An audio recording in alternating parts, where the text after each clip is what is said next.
गेल्या 1.5 तासांपासूनही चर्चा सुरू आहे आणि वेगवेगळ्या प्रतिक्रिया या संदर्भामध्ये येत आहेत।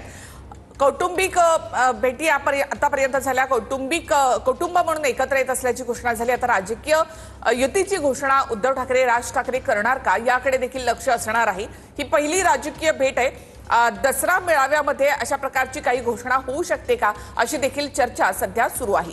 तर ते जाऊयात पुन्हा आमचे प्रतिनिधी दिनेश दुखंडे यांच्याकडे। दिनेशजी, मगाशी मी म्हटलं होतं की उद्धव ठाकरे स्वतः शिवतीर्थवर या ठिकाणी आलेत। खरं तर राज ठाकरे सुद्धा मातोश्रीवर जाऊ शकले असते, मात्र याआधी सुद्धा उद्धव ठाकरे यांनी काहीशी नमती भूमिका घेतली होती आणि त्यांनी स्वतःहून हा हात पुढे केला, त्यानंतर स्वतःहून यासाठी पुढाकार घेतला। स्वतः सगळ्या भेटींमध्ये आम्ही एकत्र येत असल्याची घोषणा देखील उद्धव ठाकरे यांच्याकडनं करण्यात आली होती। आजही उद्धव ठाकरे या ठिकाणी आलेले आहेत। नगरसेवक बरेचसे जे माजी नगरसेवक आहेत ते शिंदेंकडे गेलेत, त्यामुळे शिवसेना म्हणून उद्धव ठाकरे देखील काही नमतं घेतील आणि ज्या काही वाटाघाटी आहेत किंवा शीट शेअरिंग संदर्भामध्ये आहे तर त्यावर देखील उद्धव ठाकरे थोडासा विचार करून काही निर्णय घेतील आणि ठाकरे बंधूंची युती त्यामुळे होईल असं तुम्हाला वाटतं का? निखिलाजी, तुम्ही जो प्रश्न विचारलात त्या प्रश्नाचं विश्लेषण करण्याआधी एक महत्त्वाची अपडेट अशी आहे की मनसे अध्यक्ष राज ठाकरेंनी उद्या 10 वाजता सकाळी 10 वाजता मनसे नेत्यांची बैठक शिवतीर्थात बोलावली आहे आणि ही बैठक पूर्वनियोजित आहे। आपण एक असा अंदाज बांधू शकतो की याआधीच ठाकरे बंधूंचा 2 दिवसापूर्वी फोनवर संवाद झाला होता आणि आजची बैठक उद्धव ठाकरेंबरोबर पूर्वनियोजित आहे।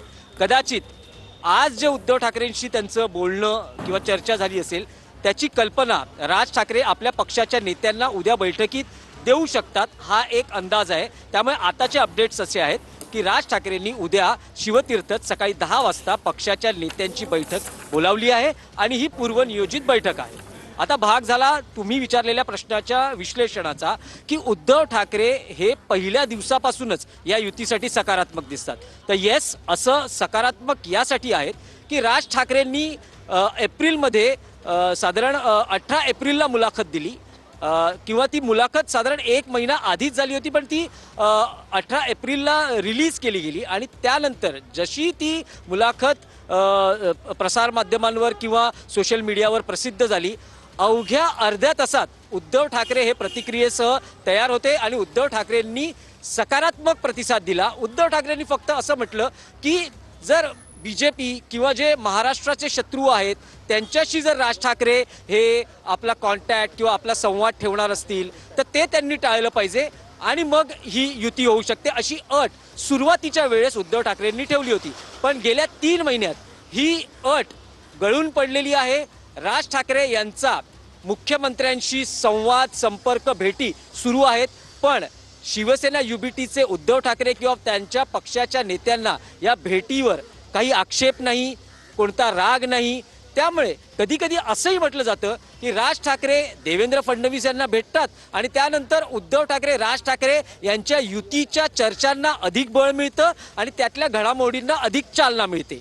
उद्धव ठाकरे पहिल्या दिवसापासून सकारात्मक आहेत आणि वेळोवेळी त्यांनी किंवा त्यांच्या पक्षाच्या नेत्यांनी या बाबतीत सकारात्मक असाच सूर लावलेला आहे।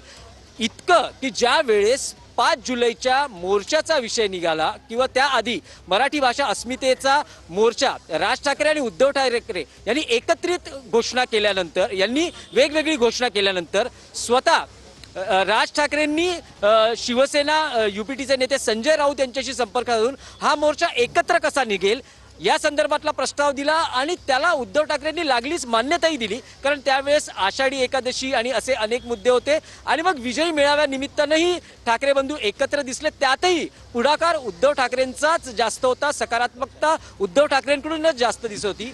कारण आता महाराष्ट्राच्या राजकारणात लोकसभा आणि विशेषतः महापालिका निवडणुकांनंतर ठाकरे ब्रँडवर प्रश्नचिन्ह त्यांच्या राजकीय विरोधकांकडून निर्माण केलं जाते। कारण एका वेळेस 75 आमदार शिवसेनेचे होते, ती संख्या आता 20 आमदारांवर आलेली आहे आणि राज ठाकरे अजूनही महाराष्ट्राच्या